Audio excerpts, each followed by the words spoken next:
अगर मुझे लगता है कि ये मुझसे नहीं कंट्रोल हो रहा, गिर रहा है, तो मैं इसको फौरन यहाँ से वापस लेके जा सकता हूँ। तो ये जो मेरा स्टांस है ये मुझे फैसिलिटेट कर रहा है। अब यहाँ से मैंने यहाँ आना है और यहीं से मैंने वापस लेके जाना है। मुझे अपने पाँव को एडजस्ट करने की भी जरूरत नहीं। मैं थक जाऊँ या पेशेंट थक जाए, मैं इसको यहीं से वापस लेके जा सकता हूँ इन अ कंट्रोल्ड मैनर, क्योंकि उसने वेट सारा इस पे लिया। ठीक है, तो अब जैसे ही पेशेंट खड़ा हो उसको अप्रिशिएट करें, वेरी गुड अंकल, शाबाश, आप तो खड़े हो गए। ऊपर देखें, अब ये जब खड़ा हुआ है, खड़े हो जाओ। तो अक्सर पेशेंट अगर यहाँ से उसका थोरैक्स कंट्रोल नहीं हो रहा तो आप उसको कहें ऊपर देखें। नेक की एक्सटेंशन के साथ भी थोरैक्स के ऊपर क्या होगी, एक्सटेंशन। ऊपर देखें पंखे की तरफ, तो वो जो लोड है उसका वो कम होता जाएगा जितना ही एक्सटेंडेड पोजीशन हो जाए। ठीक है, तो इसी तरह सिंपली आप उसको without the use of involve side आप उसको आराम से खड़ा कर सकते हैं। सर नी स्टेबलाइज नहीं करना इस पोजीशन में, हमें जरूरत ही नहीं है ना, क्योंकि उसके ऊपर लोड ही नहीं है, सारा लोड तो इस पे आया। ठीक है, इनिशियल कंडीशन में जब आपने पेशेंट को मोटिवेट करना है, आपने खड़ा किया, पेशेंट को भी आप पता है कि वो अपनी टांग के ऊपर खड़ा हुआ है, तो उसको ये आइडिया होगा, इस सेंस ऑफ उसको मोटिवेशन आएगी कि मैं खड़ा हो सकता हूँ। ठीक, तो आपने इसको इस तरह किया, फिर बिठाया, फिर खड़ा किया, फिर बिठाया, फिर खड़ा किया, जितनी दफा वो आराम से कर सके। समझ आ रही? दोबारा देख लो कैसे करना है। हमने इसको एज पे लेकर आना है, आगे आओ। ये वाली लेग इसकी आगे रखवा दें, इसको थोड़ा सा पीछे कर दें। यहाँ से आपने शोल्डर्स को एक्सटर्नली रोटेट करके लॉक किया, फ्लेक्शन मोमेंटम जनरेट किया, और इसके बाद आपने कहा कि 3 पे आपने खड़े हो जाना है। 1 2 एंड 3।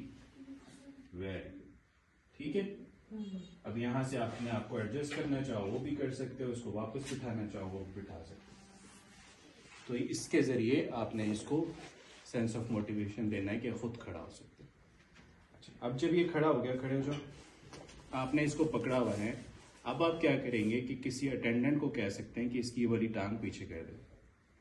ठीक है, अब उसने पीछे कर दी, अब आपने इसको इसी तरह पकड़ा हुआ है, लॉक किया हुआ है, और ये इस पोजीशन पे खड़ा और दोनों लेग्स इसकी स्टेबलाइज हैं। अब आप क्या करें, इसका वेट शिफ्ट कराएं इधर।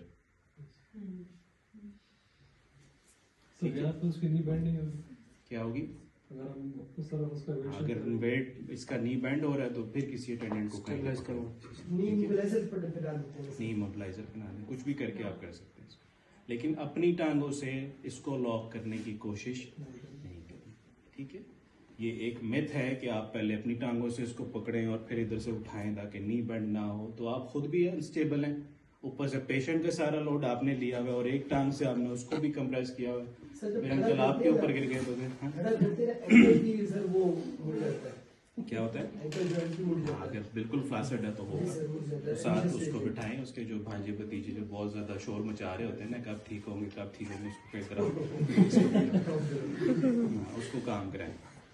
तो उससे आपने क्या कहना है कि इसको पकड़ लें, और अब आपने वो पेशेंट की पोजीशन ये है, आपने मजीद एक्सटेंशन करा ली, अब आप इसका वेट शिफ्ट करा रहे हैं 1 2 3 4 5। वेरी गुड, वापस 1 2 3। अब ये क्या हो रहा है, अगेन कंप्रेशन आ रहा है, कंप्रेशन आएगा तो हिप फ्लेक्सर, नी एक्सटेंसर, डॉर्सी फ्लेक्सर, सबकी जो है वो टोन बढ़ेगी। ठीक है, समझ आ गई? होल्ड करके रखना, जितना आपकी हिम्मत है, जितनी पेशेंट की हिम्मत है उसको करें, फिर वापस बैठा।